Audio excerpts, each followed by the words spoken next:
Hello, everyone. Daimo Busancho, please. Nam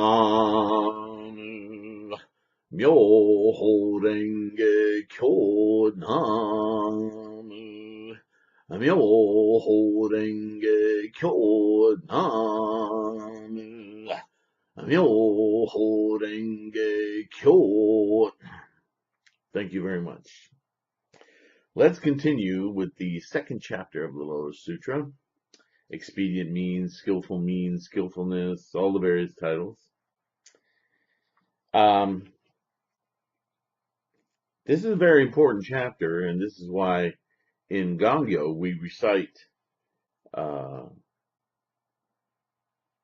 large portion of this chapter to remind ourselves, really,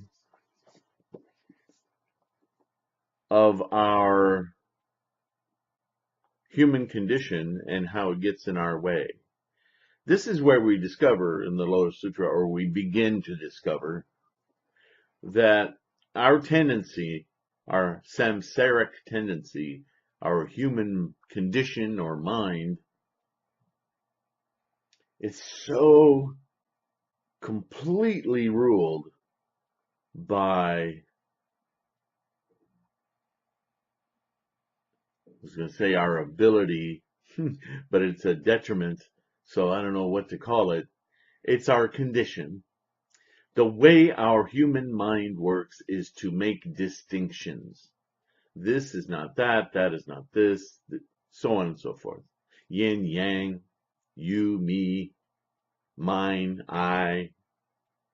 All of those things are distinctions, right? And the moment we make distinctions, we make, or we developed, or we assign valuations to those things. That's a little different than a distinction. That's the beginning of attachment, or at the foundation of attachment. Because if I make this distinction, then this is in my hand and I am reading it. See, all of those distinctions, they're all also validations not only of things, but of a relationship. And those relationships, even the most subtle ones, are the mechanism of suffering. See, this is where we begin to understand in the Lotus Sutra the thing that Shakyamuni taught from day one, that he had to back off of, because his students weren't getting it. They weren't prepared to. Was understanding the nature of our mental attitude, our mental decisions, our mental distinctions, creating attachments that were then preloaded emotionally. They're the source, the very foundational source of all of our sufferings, our disappointments, our expectations, so on and so forth. Does this make sense? So what he's saying in this chapter, as we read it, is he's saying, look, I'm not teaching anything different. So don't call me a liar just because now I'm going to teach this a different way. Excuse me. But the way I've been teaching for these 40-some years has been to use the familiar analogies, fables, folklore, and so forth, not because I want to ingrain those analogies and folklore and stories and so forth. That's not Buddhism. That's not what I'm trying to teach you. Those are devices. Those are a means to get you to understand conceptually what I'm saying to you. I'm trying to elevate your thinking, grow your mind to delineate your distinctions. So I'm using it in a way against itself, because That's how we're built. We're built as human beings. We categorize everything. We put things into parts. So I'm going to use that very ability to help you to disassemble it. That's what I've been doing. And this is what he's describing in the second chapter, skillful means. Okay? Then the Buddha said to Shariputra, the Buddha Tathagatas only teach and transform bodhisattvas. What he's saying in essence is, until you reach the level of understanding, the level of attitude, the level of mind that it is self-perceptive to the point of understanding that all of those perceptions are just, they're a decision. This is what I've been trying to teach you all along, is if you want to live life free of suffering, you have to make a mental decision. It's there. Your ability to do that's been there all along, but it's so clouded, and especially in the 21st century, man, do we have clouds. Commercialism, and so everything is an odd valuation of something that doesn't exist. Look at our money. What's it based on? It's based on nothing. It's based on debt. It's baked air. It has no intrinsic value. It's a perfect example of what Buddha was teaching and what Buddhism is about. Things are only what we give them value for being.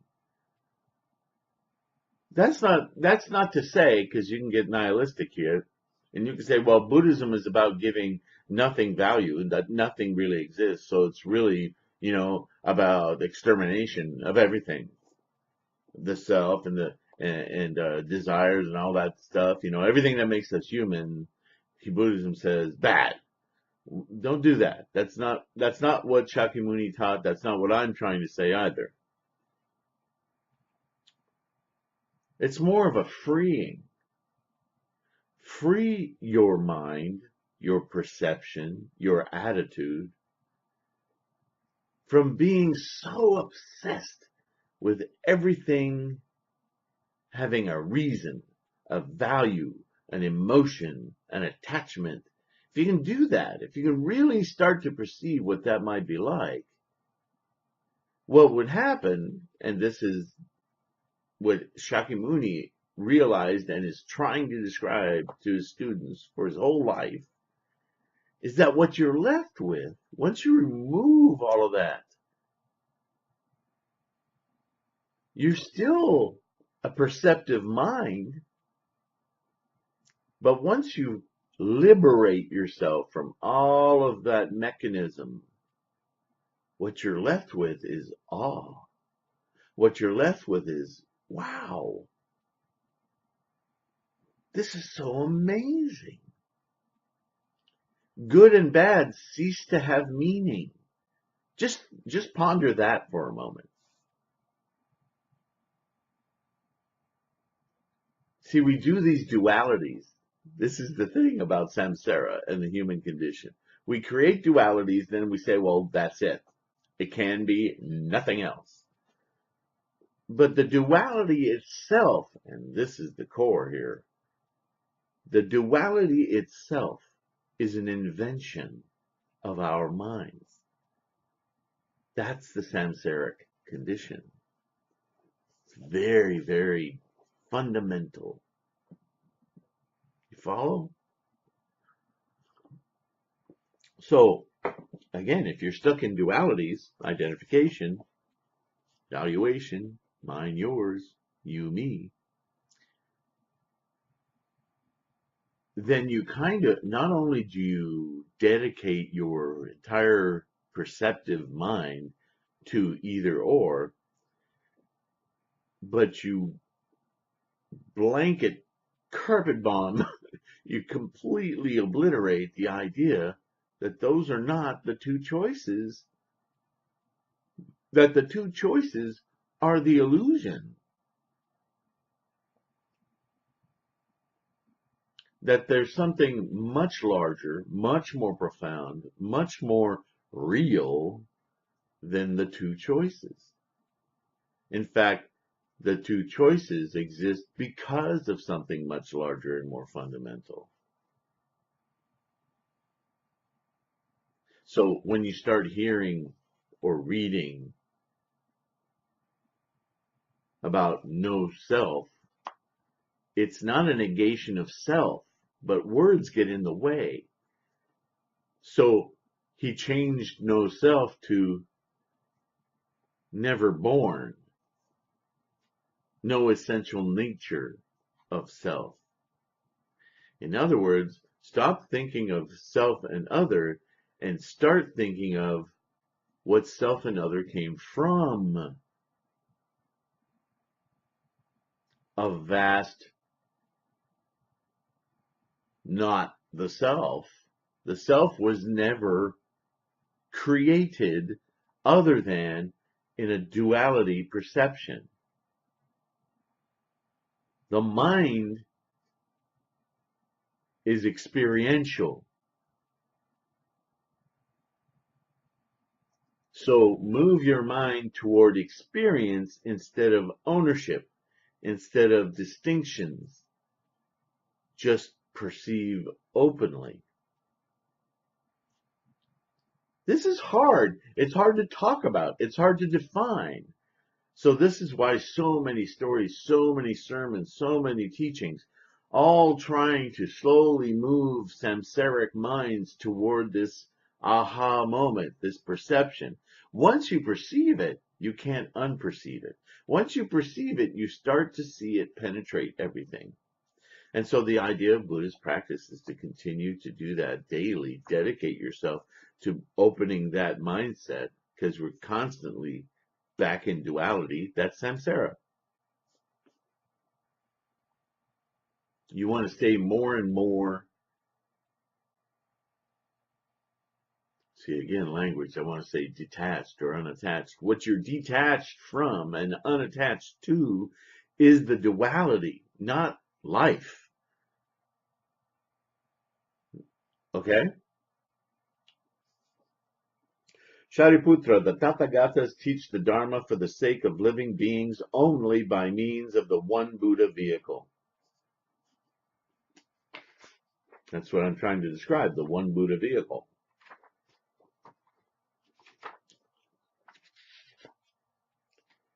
They have no other vehicles, no second or third vehicle. This is repeated so many times in Buddhist literature. This is the chapter where it comes from. And what is Shakyamuni talking about? He's talking to the Shravakas, the Pratyekabuddhas, the Arhats, the Hinayana, all the other schools of Buddhism that have spawned up around him. Basically, they're people spreading the Buddhist teachings, but when people, and this is the nature of the human mind and distinctions, and as soon as we learn something new, we think that that's it. We've learned it, and that's amazing enough. And then we stop learning. So he's also talking about that. He realizes that after 40 some years of teaching, his students and the people to whom these teachings are disseminated, they're getting attached to the stories. They're getting attached to the words. They're getting attached to the recitations. And that's how it's being taught, after all. And he's like trying to redress that now and saying, you have to understand those are tools to help you understand the point I'm getting at. There is no second or third. In other words, there are groups out there that are dedicated to being Shravas. The Shravastins was a whole group of Buddhists whose whole dedication was to be students. The Pratyekabuddhas are a whole dedicated caste of students that were focused on hearing the message, but by using the words. So they weren't quite getting it. The Arhats realized what the Buddha was saying, but they only realized it for themselves. That's wonderful, but it's incomplete. And Shakyamuni spent a lot of time in all of his later sermons, which you could say are the Mahayana sermons, uh, trying to redress that misunderstanding and really, really sharply criticizing those students that didn't follow him to the ultimate teaching. So here again, he's saying it. The Buddha vehicle, there is only one. It's that realization I was describing earlier. Being a student of the stories isn't going to get you there. Being using all of the sermons as a ritual to somehow gain enlightenment, Shakyamuni said, yeah, you could attain enlightenment that way, but it's going to be very difficult and long, and only certain few will attain actual enlightenment. And that's not his goal. His goal from the outset was that if a method worked, if there was a truth to be discovered, then it should work for everyone, every sentient being, everything should be able to realize this truth. Otherwise, is it really a truth? Or is it just a convenience for a certain group to distinguish themselves once again in a duality of me, not you? Do you see?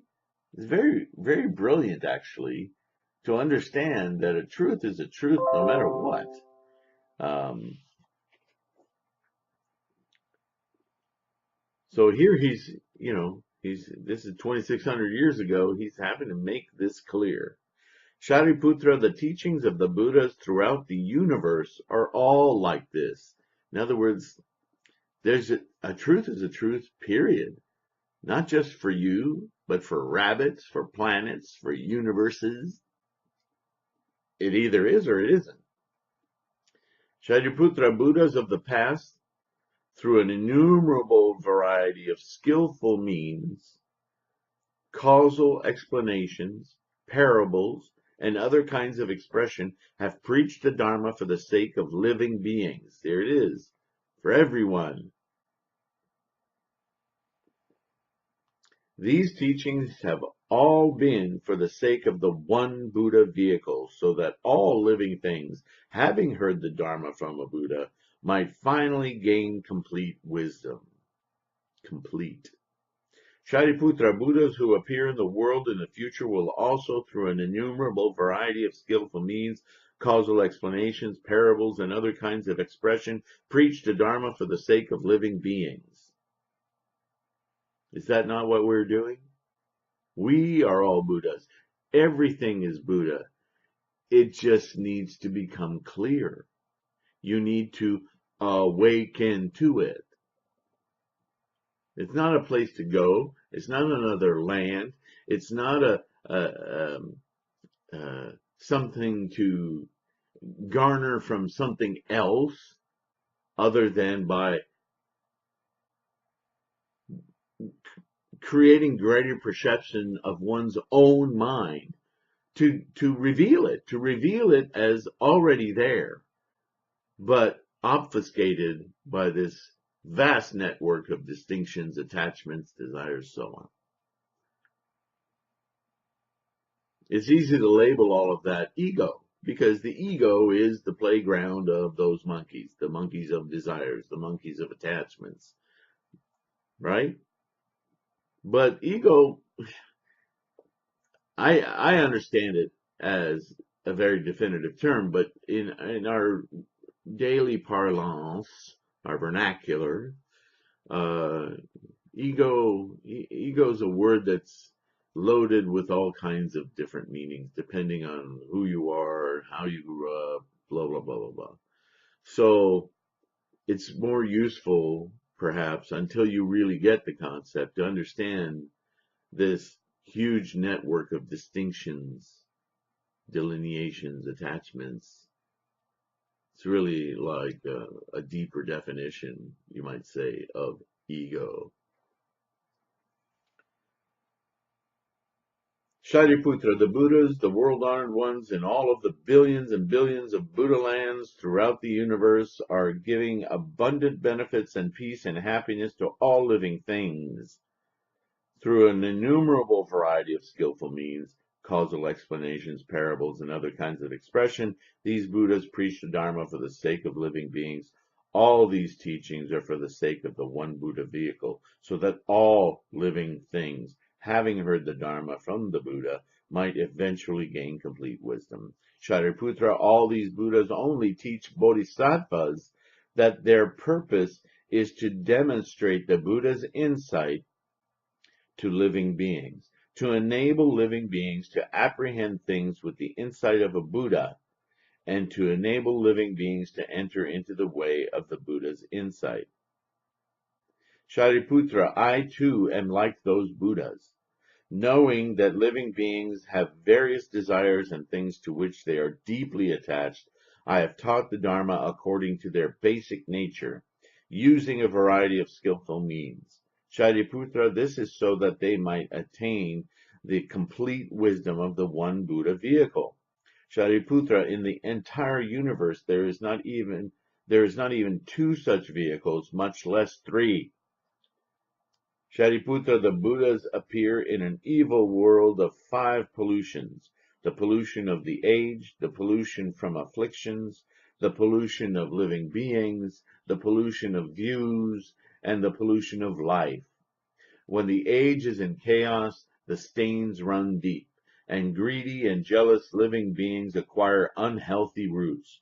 For this reason, Shariputra, with their powers of skillful means, the Buddhas have distinguished 3 ways within the one Buddha vehicle.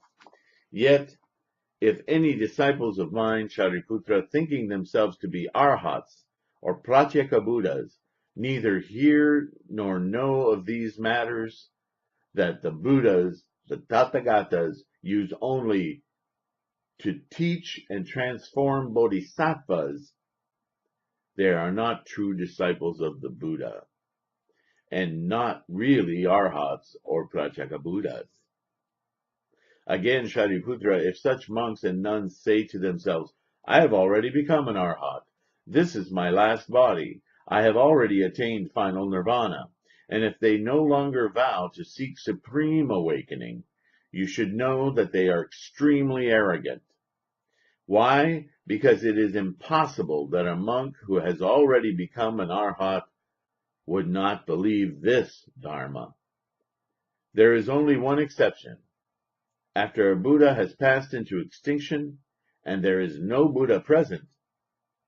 Why? Because after a Buddha's extinction, it will be difficult to find people who can receive, embrace, read, recite, and understand a sutra such as this. But if they meet another Buddha, they will receive decisive teachings about this Dharma. Shariputra, all of you should believe, understand, and embrace the words of the Buddha with all your hearts, for in the words of the Buddhas, the Tathagatas, there is nothing empty or false. There are no other vehicles. There is only the one Buddha vehicle. Then the world-honored one, wanting to restate this idea, spoke in verse. Monks and nuns full of arrogance, proud laymen and laywomen of little faith, or dedication, determination, conviction. In the assembly of the 4 groups, such people were 5,000 in number, not seeing their own errors, failing to observe the precepts, and carefully defending their faults. These people of little wisdom have already left. Remember the arrogant few that got up and left we already know, we don't need to hear this, right? That's the first admonishment in this chapter. Those dregs of the assembly left because of the Buddha's dignity and virtue. Such people of little merit and virtue are incapable of receiving the Dharma.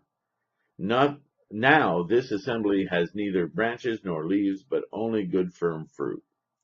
Shariputra, listen carefully. The Dharma gained by the Buddhas is taught for the good of living beings through the power of countless skillful means. What they have in their hearts, all the ways in which they behave, their many kinds of desire, the good and evil deeds of their previous lives.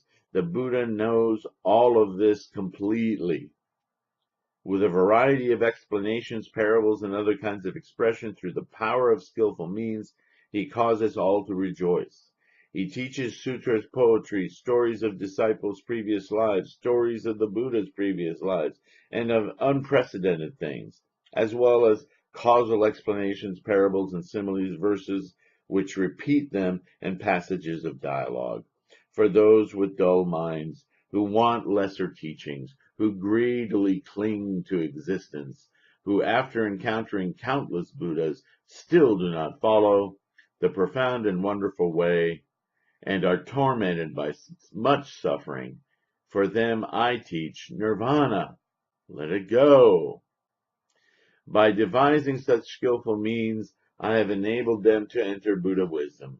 I never before said, all of you will be able to achieve the Buddha way. The reason why I never said this was that the time was not yet ripe, but now is the right time to teach the great vehicle definitively. This Dharma of mine is of 9 kinds. I adapt it to living beings which I teach them. Keeping entry into the great vehicle as the basic aim, that's why I teach this sutra. There are children of the Buddha who are pure-hearted, who are gentle and bright, who in the presence of countless Buddhas have taken the profound and wonderful way. For such children of the Buddha I teach this great vehicle sutra. I assure such people that in the future they will fulfill the Buddha way. With their profound awareness of the Buddha, and because they practice and observe the purifying precepts, they are assured of becoming Buddhas. Their whole bodies are filled with great joy. Knowing their hearts and minds and their conduct, the Buddha teaches them the great vehicle. If a Shravaka or a Bodhisattva hears the Dharma I preach, even a single verse of it, without doubt, they will all become Buddhas. In all the Buddha lands in the 10 directions, there is only the Dharma of the one vehicle, not a second or a third, except that the Buddhas teach by skillful means. Merely using provisional expressions, the Buddha has drawn living beings to himself in order to teach them the wisdom of the Buddha. Buddhas appear in this world for this one reason alone, the real reason. The other 2 ways are not genuine, Shravakas, Pratyeka Buddhas. After all, with a small vehicle, all living beings would never get across. The Buddha himself dwells in the great vehicle, in accord with the Dharma he has attained. Enriched with powers of meditation and wisdom, he uses it to liberate the living. He himself gives witness to the unexcelled way, the great vehicle, the universal Dharma. If I used a lesser vehicle to transform even one person, I would fall into greed, something that cannot happen. Someone having determination, conviction in, taking refuge in the Buddha will know that the Tathagata will never deceive, for he has no greedy or envious desires, and is free from all the evils of the world. The evils being the attachments, right? The distinctions, the mind of distinction. He described all of this in Perfection of Wisdom. He's now, again, this is why study is important. I'm not promoting the Shravaka way, but I am saying, as he is saying, Shravaka is a step toward. It is not an end in of itself. The study is what allows you to understand the depth of the meaning of what he's saying, what he's describing. That is why in the entire universe the Buddha alone is completely without fear, with a body adorned with special features. I give light to the world. I am honored by countless multitudes for whom I teach the signs of the true nature of things. You should know, Shariputra, I originally took a vow, wanting to enable all living beings to be equal to me, without any distinctions, right? This is what I was saying. This is how it all started, right? In accord with this vow of long ago, everything is now fulfilled, for I transformed all living beings and lead them all into the Buddha way. Every time I meet living beings, if I teach them only the Buddha way, those of little wisdom would be perplexed and confused and would never accept my teachings. So now he's talking about how and why he taught in all these different ways, different periods of teaching. He had to raise the consciousness of people in order for them to finally get it. And now he's saying, this is the time. Now you have enough information. You should have enough ability to understand, perceive what I'm getting at. Now I'm dropping the bomb on you. You already have it. That's not quite specific in the second chapter, but let's read on. Every time I meet living beings, if I teach them only the Buddha way, blah, blah, blah, I know that such living beings never put down good roots, because that's the samsara condition, right? Firmly attached to the five desires, they suffer greatly from stupidity and desire. And stupidity, he's talking about ignorance, he's talking about building our perceptive minds on duality, greed, anger, not knowing any better. We're making those valuations strictly based on emotions and what we think we need and so forth. The monkeys, in short. Due to their desires, they have fallen into the three evil paths, revolving like wheels in the six states. These are the six lower worlds: hell, hunger, animality, anger, even rapture. We're missing one there. Quietude. These are all samsaric states of duality. They're all subject to all kinds of suffering. Received into the womb as tiny and frail things, they would grow up in life after life. Having little virtue and few blessings, they were pressured by all kinds of suffering and entered into a dense fog of wrong views about existence and non-existence and the like. So this is what I've been interpreting in more modern terms, but I think you can hear it through this now, right? Relying on these wrong views, 62 in all. Buddhism is very fond of doing exactly what it is we need to let go of, is this distinction thing in numbers and so forth. But they're all, as he describes, devices. So you got to keep reminding yourself of that. They became deeply attached to false views and empty teachings and held on to them firmly, unable to give them up. Their pride and arrogance were so great, they were so full of flattery and insincerity. Through 10 million billion eons, they have not heard the Buddha's name or the true Dharma.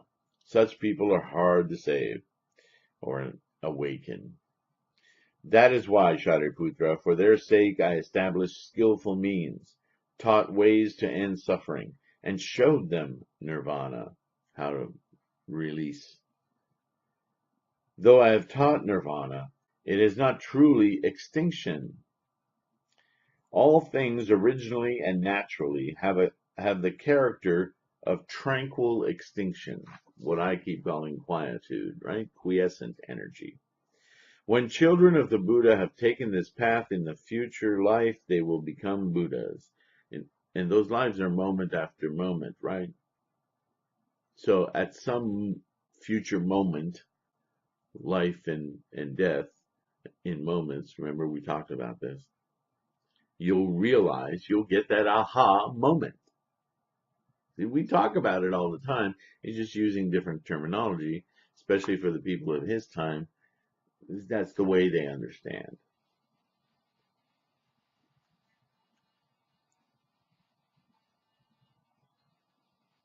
With the power to use skillful means, I have revealed the Dharma of three vehicles, Yet all the world-honored ones teach the one vehicle way. Now everyone in this great assembly should rid themselves of doubt. The Buddhas do not really differ in their claim that there is only one vehicle, not two. For countless ages in the past, innumerable Buddhas have passed into extinction, hundreds of thousands of billions of kinds of Buddhas, their numbers beyond calculation. Why is that? Why does he say things like that? Because we are all Buddhas. Everything is a Buddha mind. There are no distinctions. You see how if you get really hooked into the words, you can get easily confused, as he says. It's the core concept that once you get there, all of this suddenly makes sense. It's all just verbiage around a truth. All such world-honored ones, by various explanations and parables and the power of countless skillful means, have preached characteristics of the Dharma, that all knowledge, that knowing, that letting go, that non-distinction. All of these world-honored ones have taught the Dharma of one vehicle, transforming countless living beings, enabled them to enter the Buddha way. Moreover, the greatest of saints, knowing the deepest desires of all the gods, people, and other beings of the world, have used still other skillful means to clarify the highest meaning. If any living beings have encountered Buddhas in the past, and having heard the Dharma, have been generous, moral, patient, and persistent, practiced meditation and wisdom, and so on, in various ways cultivating merit and virtue, all such people have fulfilled the Buddha way. So this is a much better definition of what the Western authors always translate as faith. It's not faith. Faith is based on a belief, or this isn't about belief. This is about experience, actual things.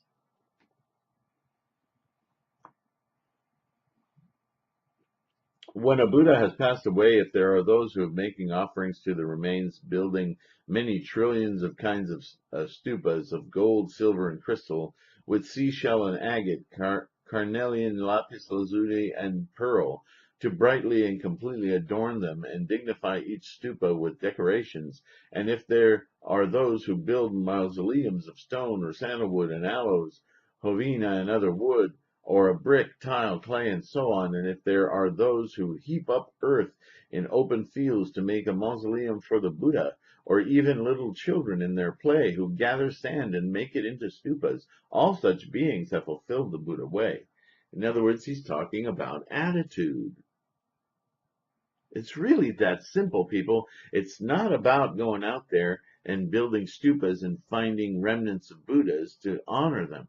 It's about the attitude, the reverence, the embracing, as he repeats over and over again.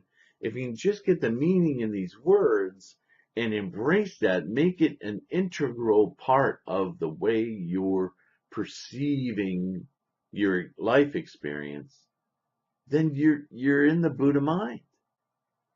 If anyone, for the Buddha's sake, designs and erects images carved with appropriate features, they have fulfilled the Buddha way. Some use the 7 precious materials, or nickel, copper, and bronze, lead and tin, and the like, or iron, wood, or clay, or resin, and lacquer to make or to adorn Buddha images. All such people have fulfilled the Buddha way. Some paint Buddha images of many colors and adorn them with hundred signs of good fortune, whether done by themselves or by employing others. All have fulfilled the Buddha way.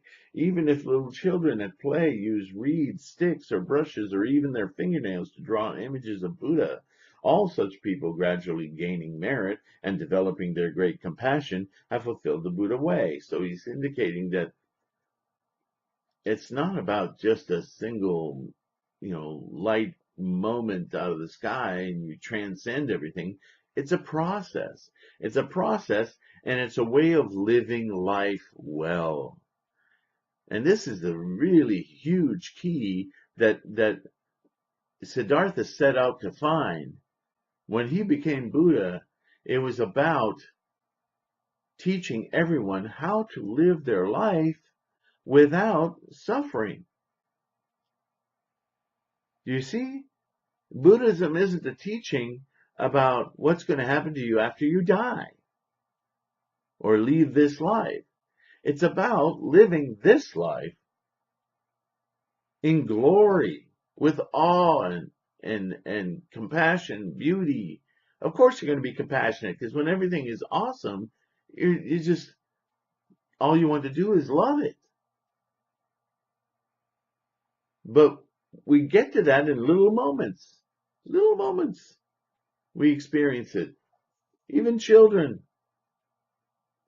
Not just building castles, but building castles with the mind of emulating Buddha. They're already there. Attitude.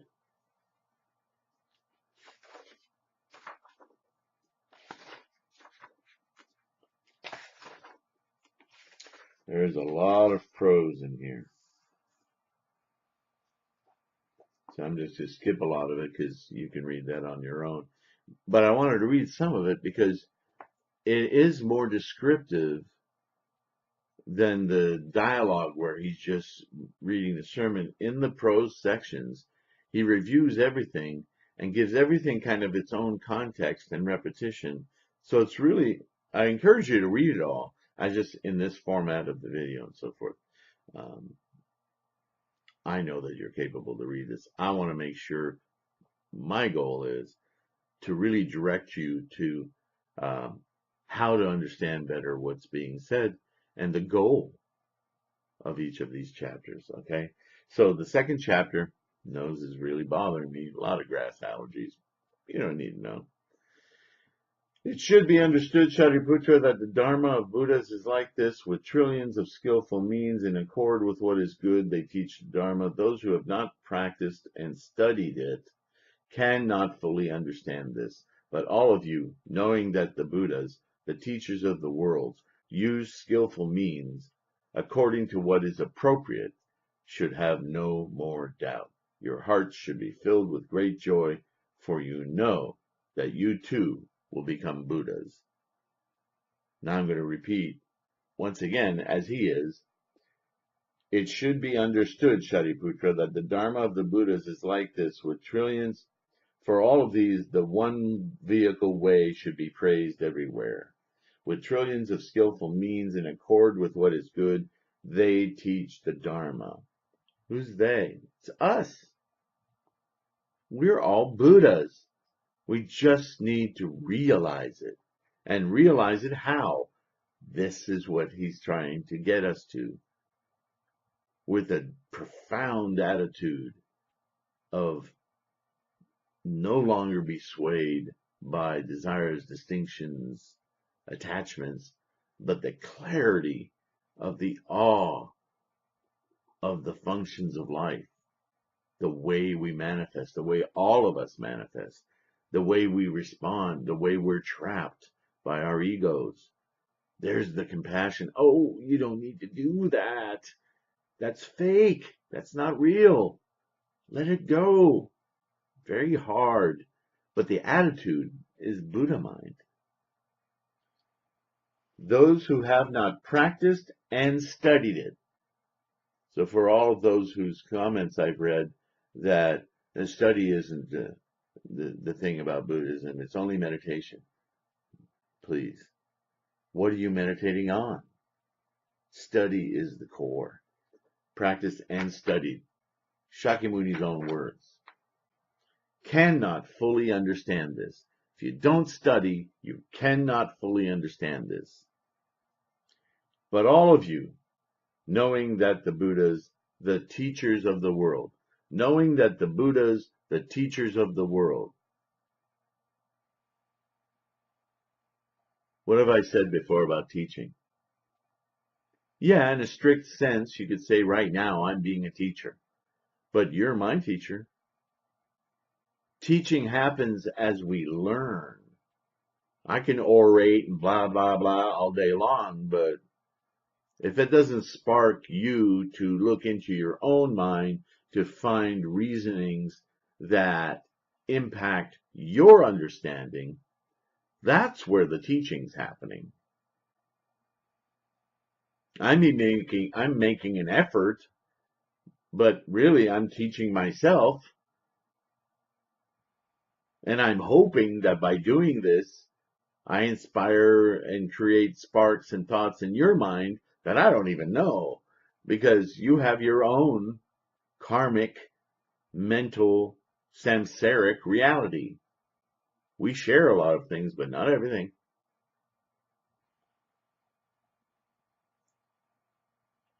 Use skillful means according to what is appropriate, should have no more doubt.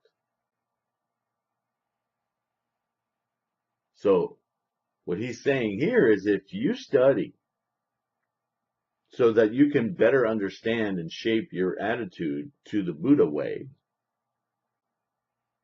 your doubt will evaporate. You will teach yourself. And how do you best teach yourself? How do you learn the most in life? By telling somebody else about it. By trying to teach somebody else. Or just write it down. Read, recite, write, copy. Because when you try to interpret something, anything, and you write it down, you have to organize your thoughts in a very different way than when you just casually go, yeah, I get it. Oh yeah? Describe what you get. Well, it's like, and now you're really learning a lot about yourself, right? Because a lot of assumptions that you make, you suddenly realize are built on a whole slew of other thoughts that have nothing to do with what you're doing at the moment. But you're having to excavate them from your mind, your memories. And by doing that, you're realigning them and slowly shifting your perspective.